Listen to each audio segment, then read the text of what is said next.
वन्दितो सर्वसिद्धे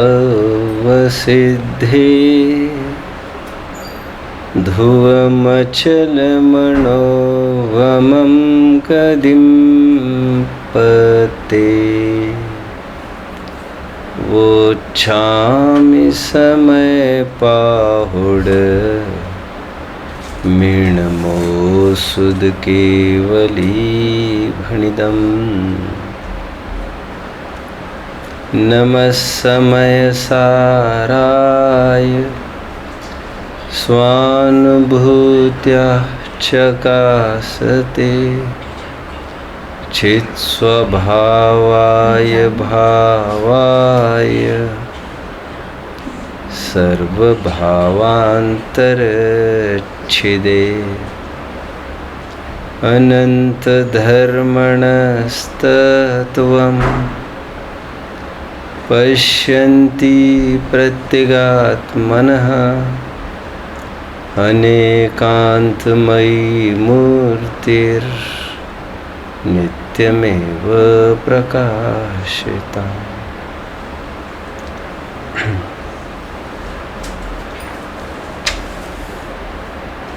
शुभ कर्म जोग सुघाट आयो,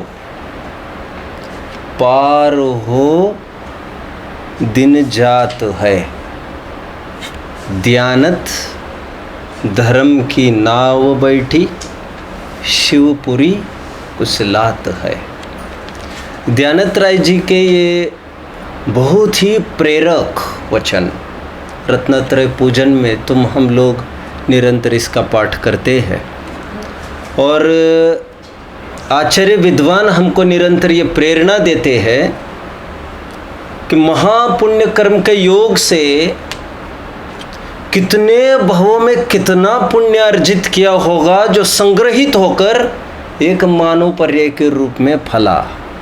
मानव ये समग्र जीव राशि में, ऑफ कोर्स सांसारिक समग्र जीव राशि में सबसे समझदार नस्ल मानी जाती है।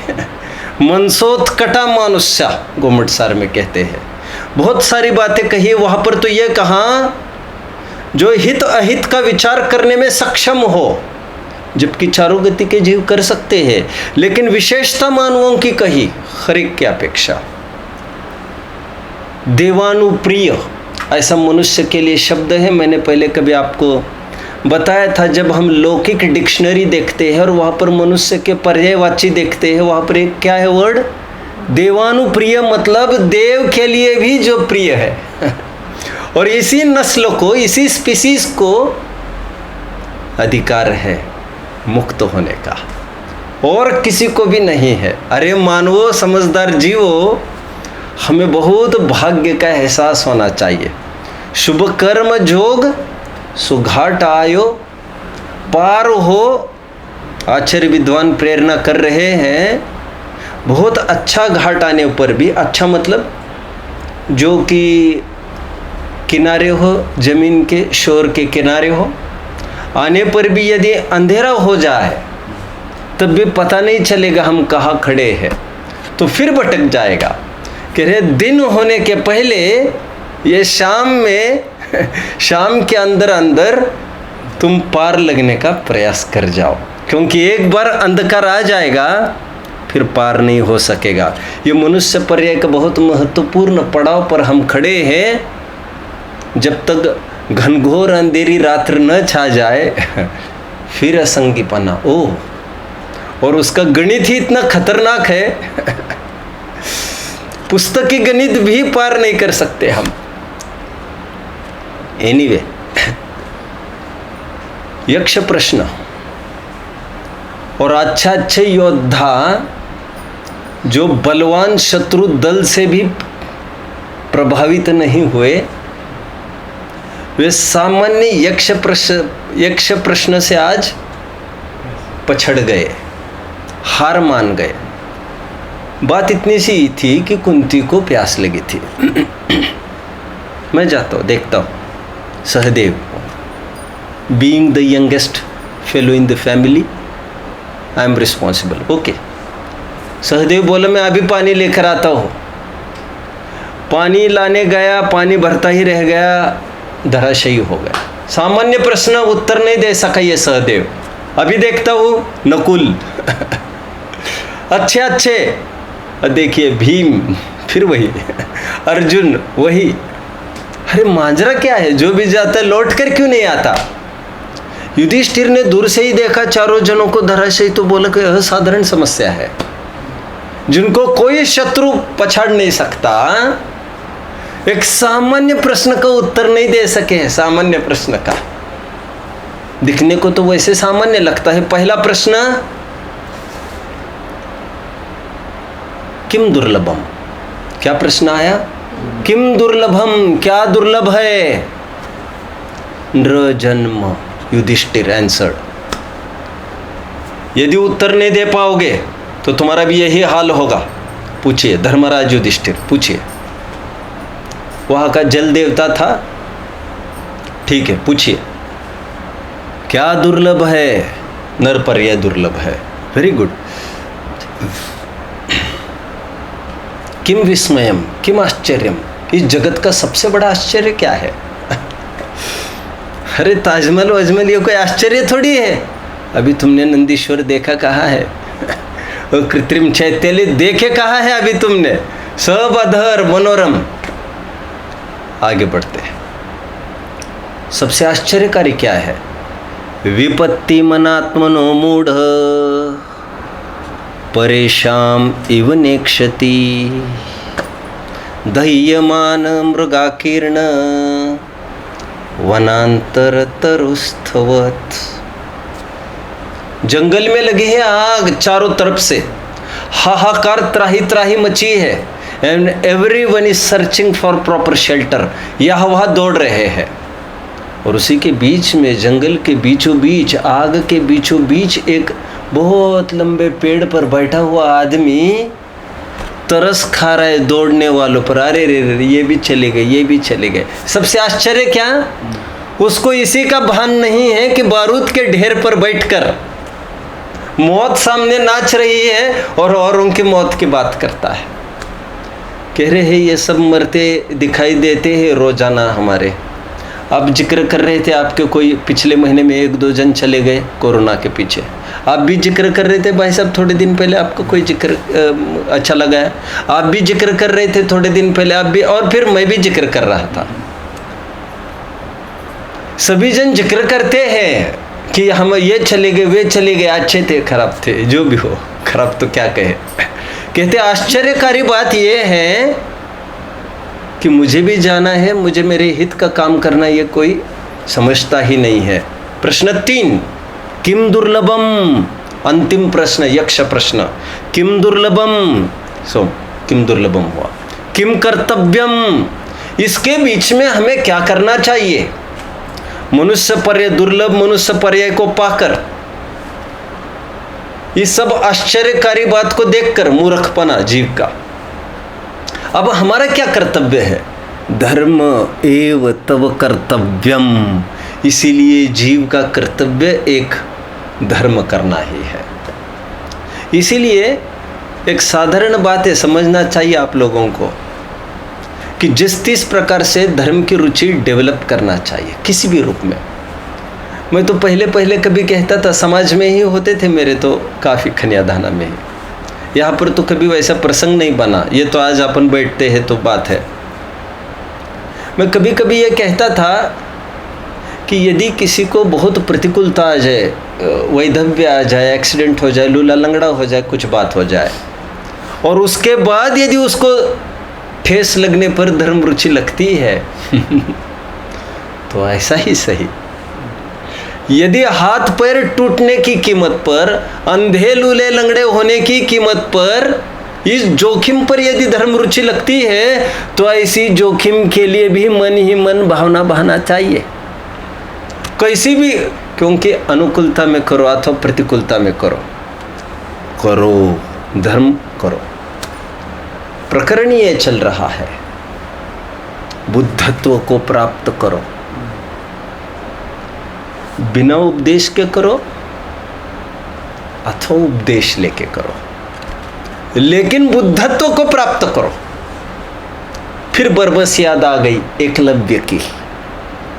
इसीलिए भी मैं हमेशा कहता हूँ, उपस्थिति मात्र से काम नहीं होता। देखिए ना, समूह शरण में कितने जन जाते खाली हाथ लौट कर आते हैं। और उपासना से इतना प्रबल साधन है उपासना कि बिना किसी निमित्त के अपना काम कर लेता है। एक तरफ अर्जुन है, रात दिन सीख रहा है, और इतनी पायरेसी क्या कहना चाहिए उनको, उसको नहीं, उसको एक पेटेंट लेते ना आजकल, इतना रिजर्व रखते हैं, कॉपीराइट्स रिजर्व। उसी अंदाज में इस द्रोणाचार्य ने आज तक भी ये विद्या इतनी सिक्योर रखी है, इतनी रिजर्व रखी है। इस रिजर्व पर्सन के लिए केवल अर्जुन को ही वो विद्या सिखाई है, और कोई खरा नहीं उतरा है। और ऐसा होने पर भी अर्जुन के बाण के पहले कुछ बाण पहुंच गए थे, आप सब जानते हैं। तो अर्जुन क्या, द्रोणाचार्य भी हक्का बक्का रह गए। ये विद्या तो मैंने एक ही आदमी को सिखाई है, ये, और ये आदमी तो अभी बाण ही नहीं चला पाई। इस जंगल में कौन होगा जिसने बाण चलाया, जो अर्जुन के पहले बाण भेद गए। और वो आदमी ऐसा था जिसको विद्या नहीं मिली थी। मैं कभी कभी ये कहता हूँ, जिन प्रतिमा का महात्म्य बताने के लिए कि कोई जिनोपदेश के रात दिन सुनता हो उसका काम नहीं बने, और किसी को समझने वाले को इशारा काफ़ी है, ऐसी उपासना करे, ऐसा समझे जिन बिंब को वो अपना काम कर सकता है। काफ़ी कल बात चली तन निसर्गा दधिगमादवा। 2-3 दिन के बाद फिर से वो कलश के माध्यम से चर्चा उठेगी, शायद परसों हल्की से चर्चा वहाँ पर भी देखी जा सकेगी। आज एक सुहावनी गाथा का जन्म होता है। ये गाथा 19वीं गाथा।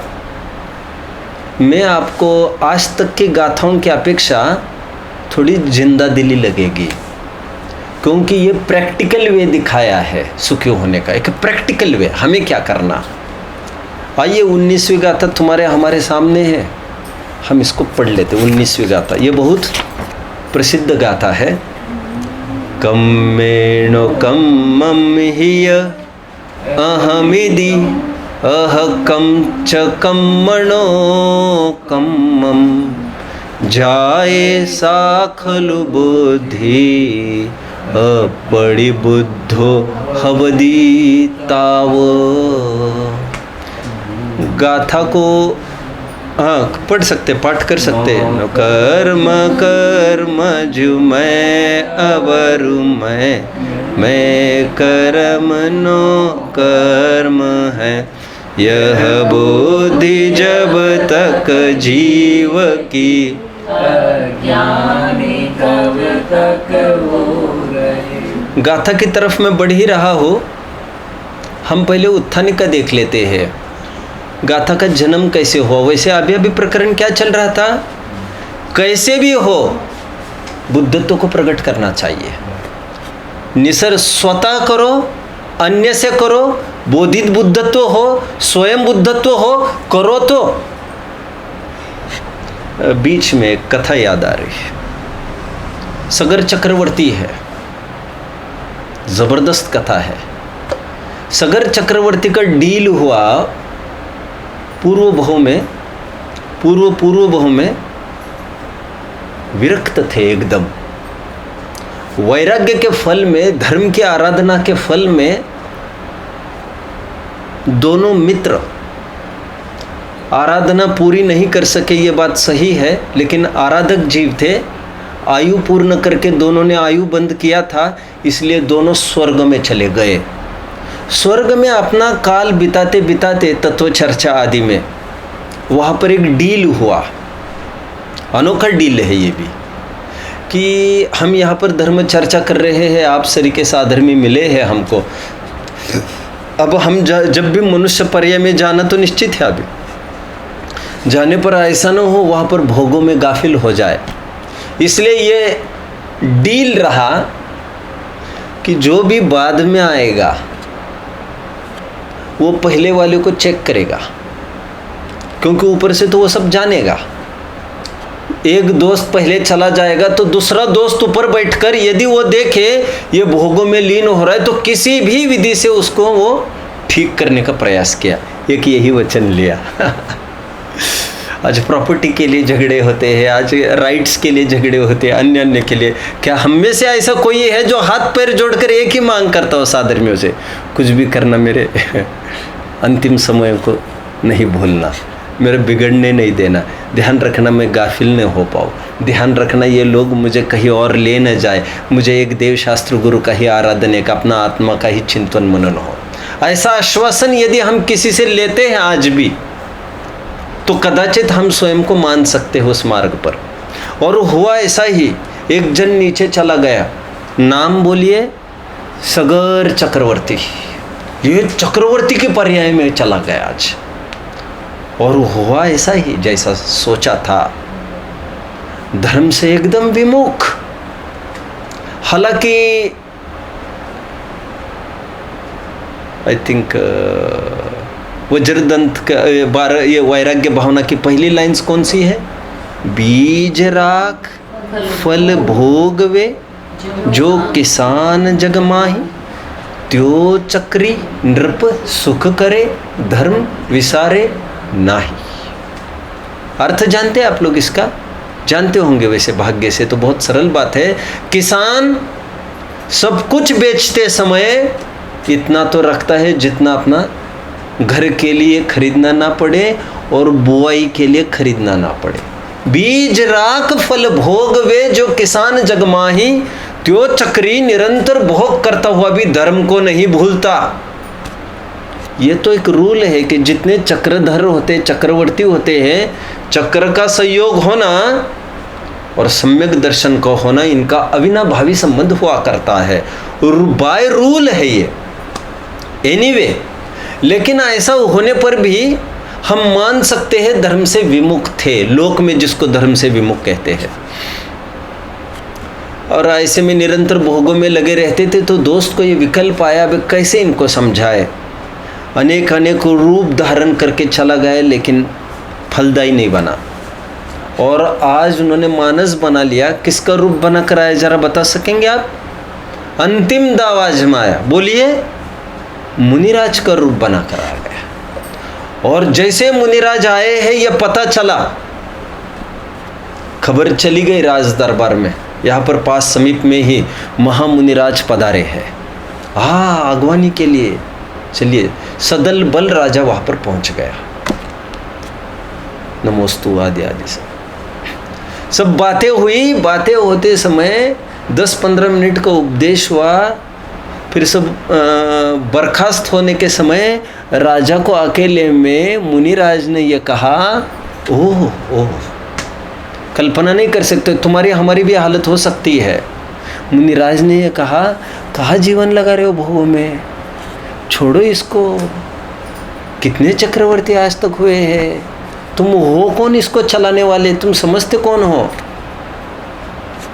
महाराज जी बस आज्ञा चाहते हैं। हो क्या हालत है इनकी आज। बस बस आप प्रजागण हो हमारे, तो इट्स ओके, बट ठीक है, हमारा पर्सनल लाइफ है, आप उसमें छेड़छाड़ नहीं करें। Don't creep into my personal life, mind your business, आपको कुछ कमी नहीं आएगी, हमारा ध्यान है, आज्ञा दीजिए। धर्म से इतना विमुख, अभी मुनि भी कुछ नहीं करा सके। फिर उन्होंने एक अंतिम दाव और आजमाने का विचार किया। क्या दाव किया फिर उन्होंने? फिर एक भेष बनाकर, एकदम गरीब का भेष बनाकर दरबार में पहुंच गया। सब बाल बिखरे, सब अस्ता व्यस्त कपड़े, सब रोता चिल्लाता चित्कार करता हुआ, राजन राजन राजन, क्या हुआ, क्या चाहिए तुम्हें? चक्रवर्ती कोई साधारण आदमी थोड़ी है। सब मेरे क्या हुआ? मेरे बच्चे का। क्या हुआ?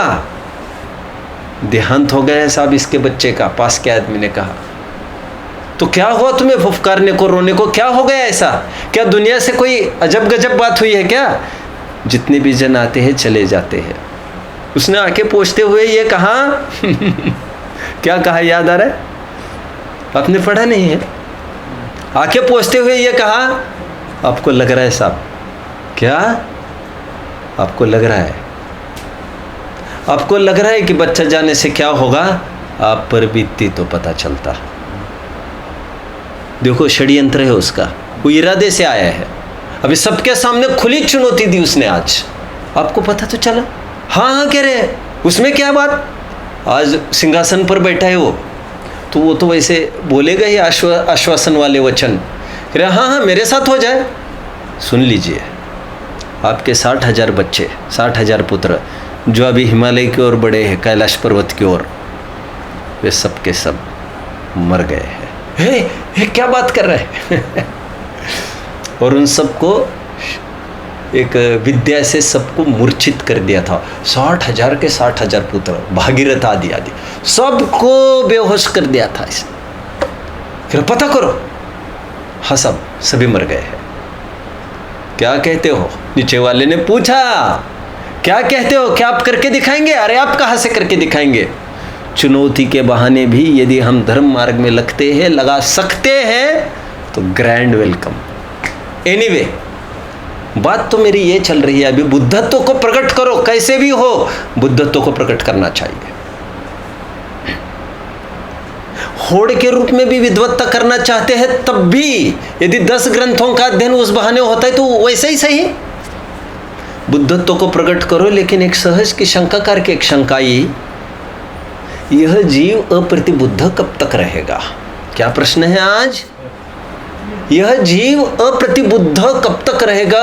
प्रतिबुद्ध मतलब ज्ञानी, बुद्ध, प्रति जस्ट प्रीफिक्स उपसर्ग है, और अप्रतिबुद्ध मतलब अज्ञानी। यह जीव कब तक अज्ञानी बना रहेगा? ऐसा एक प्रश्न पूछा है, बहुत गजब का प्रश्न है, गजब का। और आचार्य देव उत्तर क्या देते? देखिए प्रश्न है कालवाचक। प्रश्न कैसा है?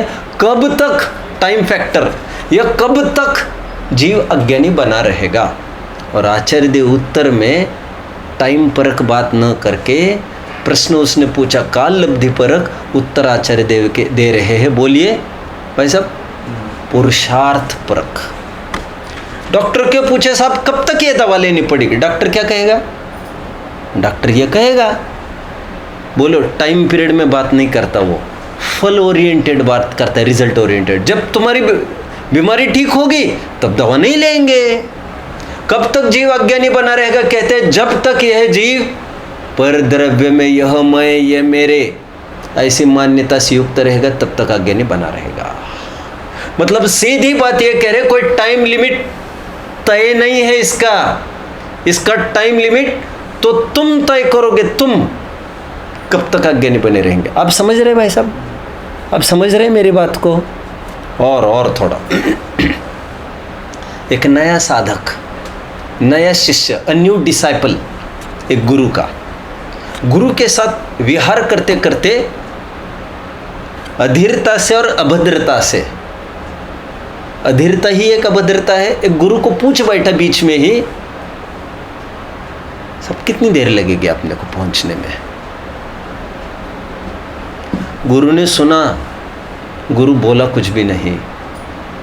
फिर 1 घंटे के बाद फिर पूछा उसने, गुरुजी, जैसे गुरुजी कहा, जितने में गुरुजी ने कहा हमें और 6 घंटे लगेंगे पहुंचने में। प्रश्न नहीं पूछा, अभी गुरुजी कहा। कहते मैंने आपको 1 घंटे पहले प्रश्न पूछा, अभी उत्तर आप दे रहे हैं। कह रहे मैं क्या करूं? कह रहे मुझे ये भी तो देखना था कि तुम किस गति से बढ़ रहे हैं। मैं 1 घंटे में उस गति को देख रहा था, मैंने तय कर लिया तुम 10-12 किलोमीटर 1 घंटे में जा सकते हो, तभी तो मैं बोलूँ तुम्हें। तुम्हारी गति, तुम्हारा पेस ये तय करेगा कि कितनी देर लगेगी। जिसको जितनी धगज है, मुमुक्षुता है, जिसको जितनी विरक्ति है, जिसको जितना समर्पण है, जिसको पर में जितनी आसारता है और जल्द से जल्द होगी, उतने जल्दी वो ज्ञान को प्राप्त होगा। इसमें कोई टाइम पीरियड थोड़ी है। बोलो मुक्त होने को कितना टाइम लगता है वैसे? कहो तो बोलिए। सम्यक तो होने के बाद तो आप बोल सकेंगे, कहो तो सम्यक तो होने के बाद बोलिए। कहो तो अंतर्मुहूर्त, और कहो तो कुछ कम अर्ध पुद्गल परावर्तन जो कि अनंत काल है भाई साहब, अनंत अनंत। 32 बार मुनि हो सकता है, आप जानते हैं सब इस बात को। बीच में 32 दफे मुनि हो सकता है, मतलब एक ही बहु की बात नहीं है, अनेक अनेक बार ऐसा भी हो सकता है। और इतना काल उसका खिंच सकता है, कोई पैमाना नहीं उसका। वो तो साधना तय करेगी, उसकी एकाग्रता दृढ़ता तय करेगी कितना जल्दी मुक्त होना है। जितनी धगज होगी धगज तय करेगी। प्रश्न किस रूप में है? कालवाची। उत्तर किस रूप में दिया जा रहा है? पुरुषार्थवाची, क्योंकि ये निमित्ताधीन वाला भी दर्शन नहीं है, ईश्वर कृपा वाला, टाइम पीरियड वाला नहीं है। इसलिए जैन दर्शन बिल्कुल पुरुषार्थवादी दर्शन है। यत्न साध्य का प्रकरण आज फिर से चालू हो गया। देखिए उत्थानी का, देखिए अब यहाँ पुनः पूछते हैं कि यह आत्मा कितने समय तक अप्रतिबुद्ध रहता है, वह कहो। उसके उत्तर रूप गाथा सूत्र कहते हैं। वो not as a thing of information, वो कोई जानकारी मात्र के लिए नहीं पूछ रहा है। हम देखें उसकी धगज ये पूछ रही है। तो आचार्य देव कहते हैं, अभी सेठ को पूछा, सेठ ये जो आपके शोकेस में जो चमचमाती चीज़ दिख रही है वो मुझे कब मिल सकती है? कह रहा अभी, इतना पैसा लाओ ले जाओ। कब की क्या बात है? और तुम्हें कमाने के लिए ही सालों लग जाए तो हम तुम्हें क्या कह सकते हैं? ये तो तुम तय करोगे। कालवाची। अब उत्तर क्या दिया है? उत्तर मूल प्राकृत में देखने का प्रयास करिए। कम्मे नो कम्मम हिय अहमिदी अहकम च कम नो कम्मम। बहुत सरल है, बहुत सरल है। कर्म में और नो कर्म में, यह मैं और यह मेरे, ऐसा जब तक बुद्धि रहेगी, जाए सा खलु बुद्धि, जब तक ऐसी बुद्धि रहेगी तब तक अज्ञानी रहोगे। अपड़ी बुद्धो हवदी ताव। कर्म और नो कर्म में, यह मैं और यह मेरे, ऐसी मान्यता जब तक बनी रहेगी तब तक अज्ञानी बने रहोगे। दो नाते बोल रही है, कौन कौन से? यह मैं और यह मेरे।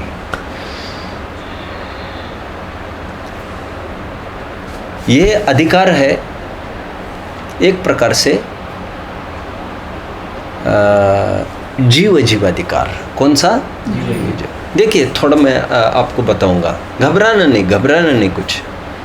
वैसे आप सब जानते होंगे 38वीं गाथा तक पूर्व रंग है, पक्का नाटक ही है ये, नाटकीयता ही डाली है उसमें। जैसे पूर्व रंग, do you know what is पूर्व रंग? नाटक तो मैंने तो बहुत देखे हैं नाटक, अभी तो वो कितना ट्रेंड चल रहा है क्या मालूम, लेकिन मैंने 10वीं 12वीं तक खूब नाटक देखे। इवन 12वीं के बाद भी मुझे शौक भी था बहुत देखने का। नाटकों में एक नाटक चालू होने के पहले एक भूमिका होती है जिसमें सामने आकर ये कहता है, आज आपके सामने मैं मेरी लोकल भाषा में बात कर रहा हूँ, धर्म के कंटेक्स्ट में, आज आप क्या सुनना चाहेंगे? तो जितने में पब्लिक में एक आदमी बिठा देते हैं अथवा स्टेज पर ही रखते हैं 2-5 आदमी।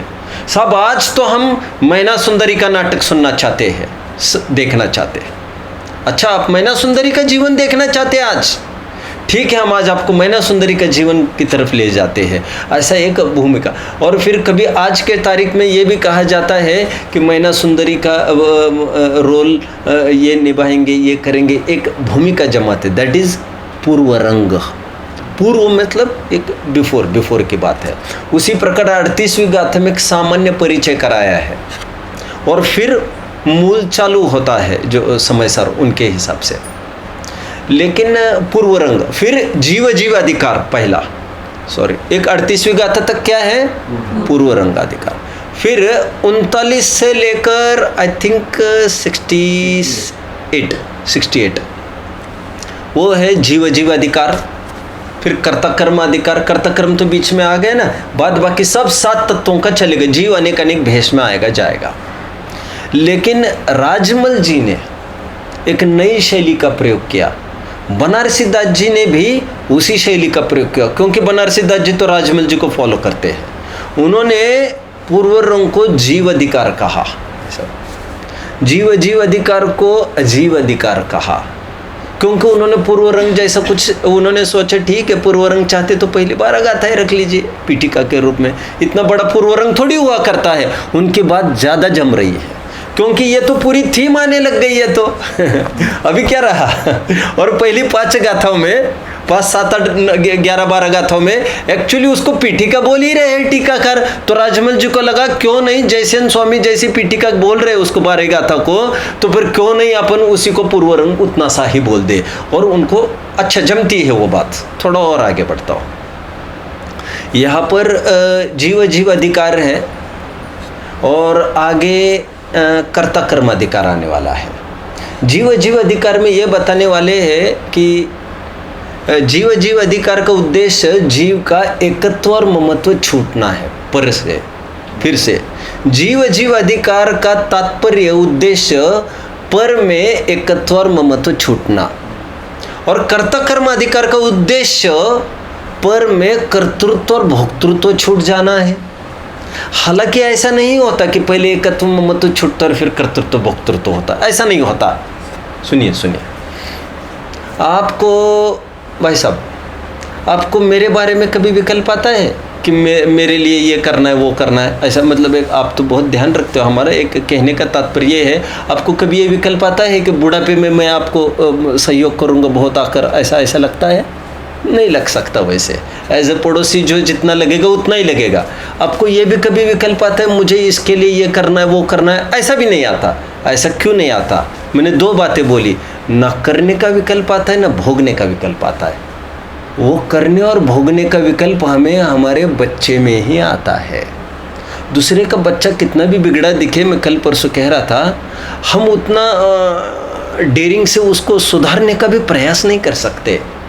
ना करने का बहुत दृढ़ता आ सकती है, ना भोगने का भी विचार कर सकते। भोगना मतलब बुढ़ापे में यही हमारी लाठी बनेगा, बुढ़ापे में यही हमारा सहारा बनेगा, ऐसा भोक्तृत्व। और आज तो मुझे इसके लिए इतना जुटाना इतना कमाना, ऐसा कर्तृत्व उन्हीं के प्रति आता है जिनको आप अपना समझते हो। मैंने इतना क्यों कहा, जहाँ पर एकत्व ममत्व है वही कर्तृत्व भोक्तृत्व होता है। मंगलायतन के अलावा और किसी के प्रति अपने को कोई एकत्व वैसे करने भोगने का भाव होगा?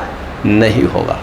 ये जरूर लगेगा कि मंगलायतन के लिए हमें कुछ करना चाहिए, मंगलायतन से हमें ये मिलना चाहिए, ये सुविधा है।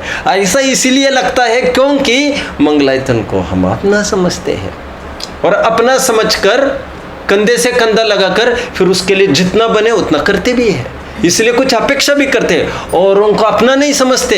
तो वैसी बात नहीं होती। एक उदाहरण दिया, उदाहरण, बाद बाकी सब अपना ही है। उदाहरण समझने के लिए आपको समझ में आ रहा है?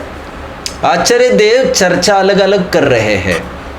68 गाथाओं में एकत्व और ममत्व कैसे टूटे पर का उसकी चर्चा करते हैं। फिर 69 गाथा से लेकर 144 तक पर में से कर्तृत्व भोक्तृत्व कैसे छूटे उसकी बात करते हैं। लेकिन जिसका एक छूटेगा उसके तो सभी छूटते हैं, फिर तो कुछ भी नहीं रहता। 2 भाई अलग हो गए, एक दिन की बात है। आज तक की बात थी कि सब मिलकर रहते थे, और सुनो जी, नई बहू ने ये कहा, सुनो जी, कमाते सब आप हो, बड़ा हो गए तो क्या हो गया, बड़ा हुआ तो क्या हुआ, जैसे पेड़ खजूर, बड़ा हुआ तो क्या हुआ आपका भाई, कुछ कमाता वामाता है नहीं, ठुल्लू सामने बैठता है, टीवी देखते रहते दिन भर, और खर्चा वही करता है, उनकी पूरी फैमिली खाती है। उसने कहा बोलो मत ये बात। 10-15 दिन के बाद बोलो मत नहीं कहेगा, वो कहेगा धीरे बोलो। फिर और 15-20 दिन के बाद बोलेगा अंदर चलो। और फिर थोड़ा टाइम बीतने के बाद फिर वो भी थोड़ा शेयरिंग चालू करेगा। अभी आगे की मैं बात करता हूँ। अभी चर्चा चालू हुई किसकी, कि वे अलग है और हम अलग है, एकत्व टूटने की बात चालू हुई।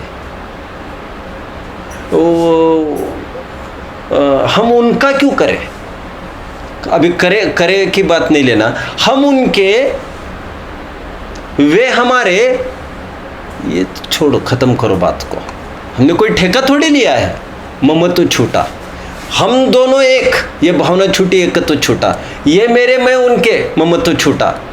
फिर आज कोर्ट पर को बात आई गई टेबल पर, माता जी पिताजी वैसे हमें आपको संभालने में कोई आपत्ति नहीं है, लेकिन इनका क्या है फिजूल, धीरे धीरे चाल चलनी है ना पहले इनको तो अलग करें फिर आपको भी देख लेंगे हम कैसे क्या करना है अलग अलग हो गए।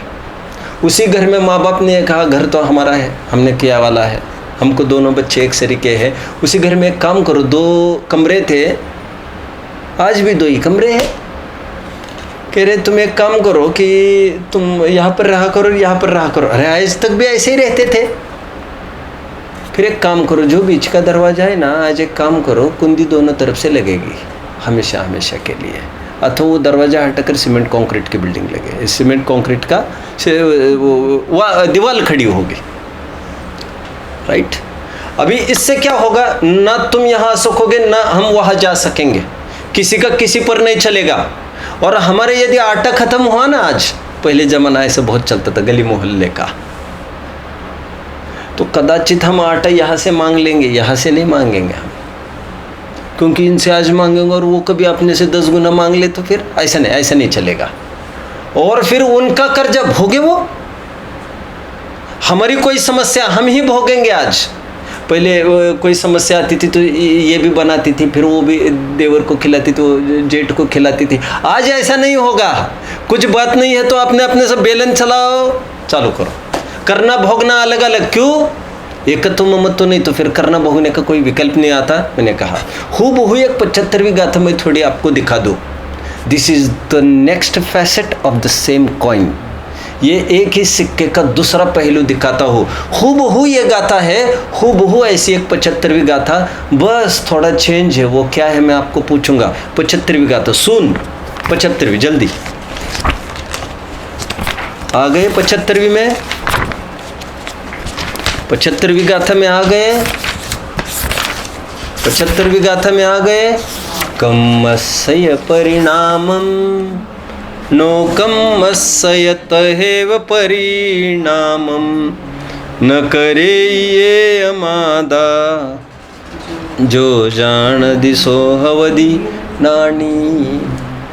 क्या फर्क है कोई बताएगा? मैं अर्थ करता हूँ कि कर्म और नो कर्म के परिणाम में मैं इनको करता हूँ, ऐसा जिनका मैं इनको नहीं करता हूँ, मैं तो मात्र ज्ञाता हूँ, ऐसा जो जानता है वह ज्ञानी है।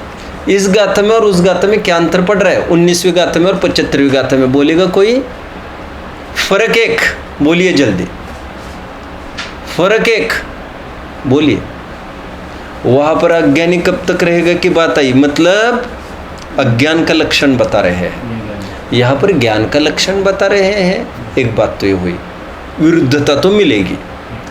और वहाँ पर अहमिदी अहकम च कम्म नो कम्मम, यह मैं और ये मेरे। और यहाँ पर न करे ये यमादा, मैं नहीं करता हूँ इनको, ये करने की अपेक्षा बात है। वहाँ पर एकत्व ममत्व की बात है, क्योंकि ऊपर देखिए, ऊपर हेडिंग मिलेगा कर्ता कर्म अधिकार। समझ में आता है? अभी कर्म नो कर्म क्या है उसको थोड़ा सा समझ लीजिए। एकत्व ममत्व को तो आप समझ गए। ममत्व मतलब स्वामित्व संबंध, एकत्व मतलब वननेस, ममत्व मतलब मायनेस, मेरा, यह मैं, एकत्व ममत्व, यह मैं एकत्व, ये मेरे। टोडरमल जी ने 4 बुद्धियों की बात की, वैसे 5, एकत्व ममत्व कर्तृत्व भोक्तृत्व और एक बोलो ब्रह्म बुद्धि। क्या है ये ब्रह्म बुद्धि?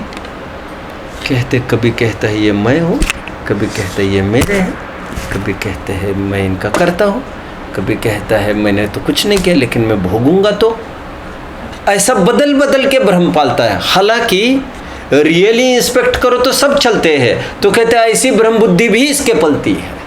ऐसा ब्रह्म बुद्धि को भी उन्होंने बताया, खरे कर ये ब्रह्म बुद्धि के अंतर्गत ही ये चार आते हैं, ऐसी कोई बड़ी बात नहीं। अब कर्म नो कर्म क्या है उसे थोड़ा समझ लीजिए। कर्म 3 माने गए हैं, समझने की बात है, अभी बहुत विस्तार में नहीं जाऊंगा। द्रव्य कर्म, भाव कर्म एंड नो कर्म, 3 कर्म होते हैं। मैं एक साधारण उदाहरण देकर आगे बढ़ता हूँ जो हमेशा देता हूँ। मुझे गुस्सा आया, मुझे गुस्सा आया, ये हुआ कर्म जीव का, इसलिए भाव कर्म। अब समझे मेरी बात को। कार्य है ना जीव का वो, लेकिन एक विशिष्ट विकारी कार्य है ये, समझिए, भाव कर्म। और मुझे गुस्सा आया, क्यों आया? ये गाली दे रहा था।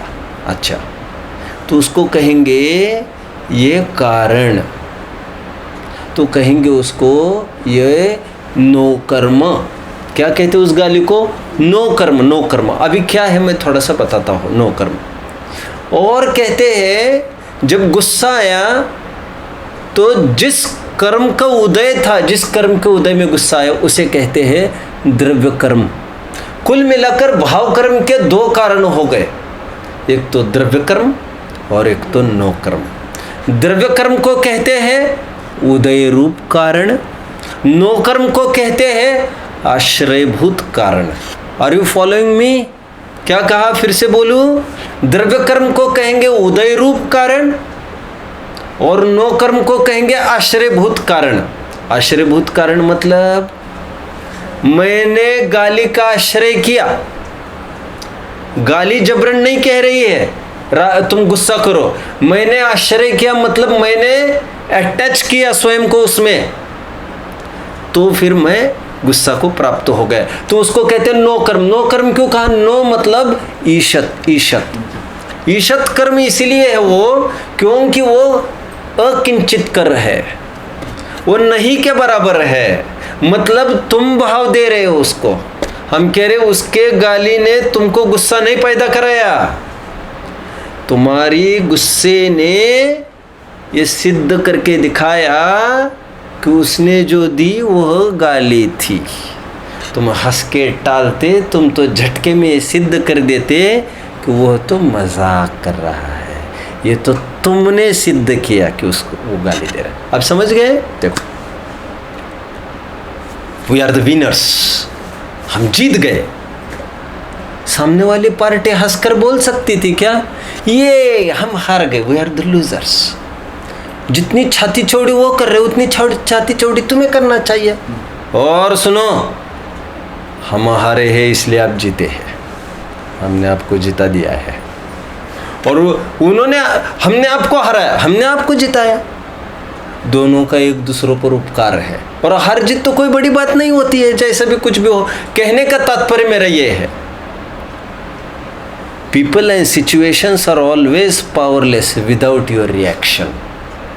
कि हमने उसको भाव दिया रिएक्ट करके, हम रिएक्ट नहीं करें तो उसका वैल्यू ही नहीं बढ़ता है फिर।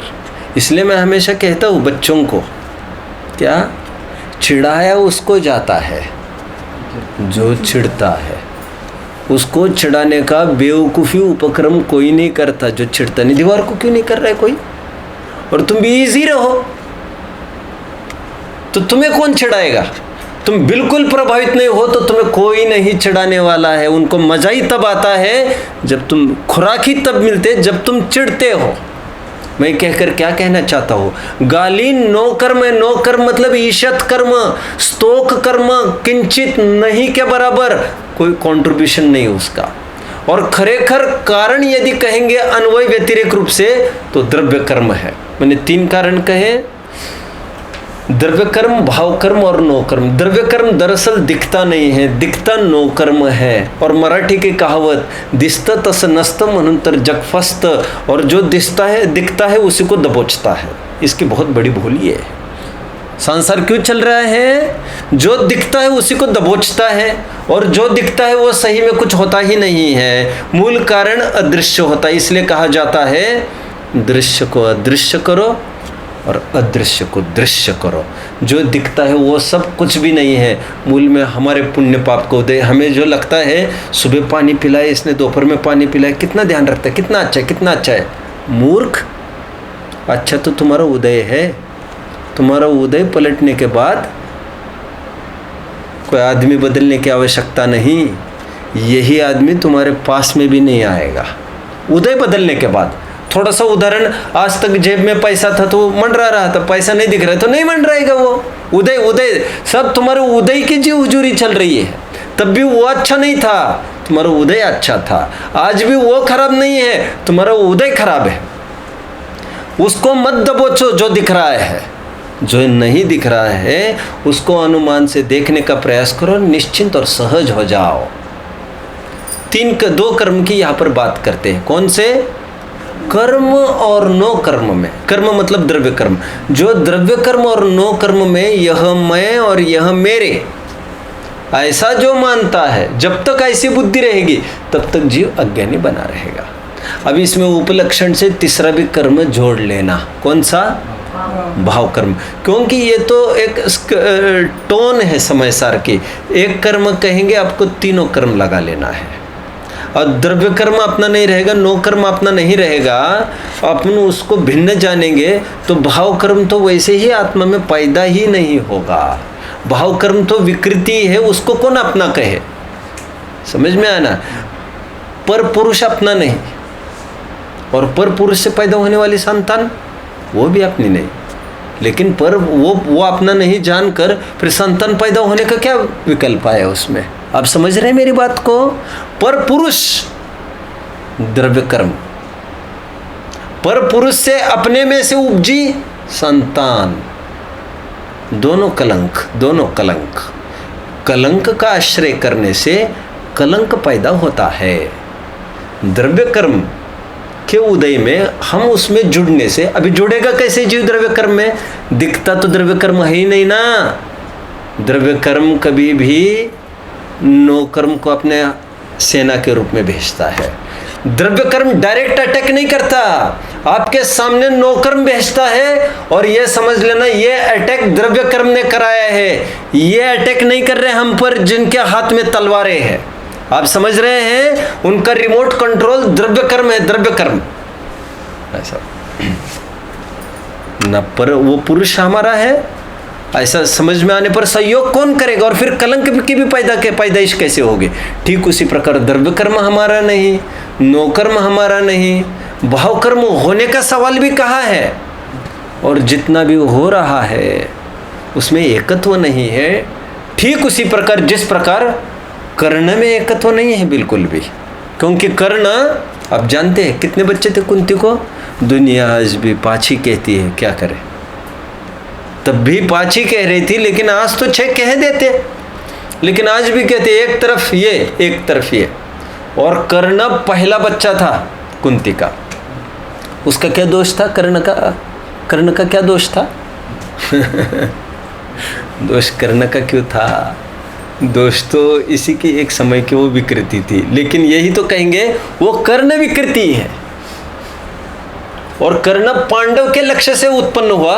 पांडव तो अच्छा आदमी, पति है नहीं ना, शादी होने के पहले की बात थी वो। इसलिए पति भी शादी होने के पहले एक पर पुरुष जैसा ही था। ऐसा ही तो होता है, हमारे चरणन युग में काफ़ी बातें आई है। इसलिए कर्ण को भी कलंक के रूप में ही देखकर उसको अलग कर दिया अपने कोक से। इसलिए भाव कर्म को भी द्रव्य कर्म नो कर्मवत इसमें एकत्व करने का निषेध किया है। और जो क्रोध आदि में एकत्व ममत्व करता है, ये मेरा है, उसको संभालने का क्यों प्रयास नहीं करेगा? उसको अच्छा मान रहा है वो, तो उसको कभी भी he will never be able to get rid, फिर वो कभी भी उसका अभाव नहीं कर पाएगा। ये गाथा हमने देखी, 19वीं गाथा एक बार पुनः पढ़िए, फिर हम कल चर्चा करेंगे। कम्मेणो कम्मम हिय अहमिदि अह कम च कम्मणो कम्मम जाए साखलु बुद्धि अपड़ी बुद्धो हवदी तावो।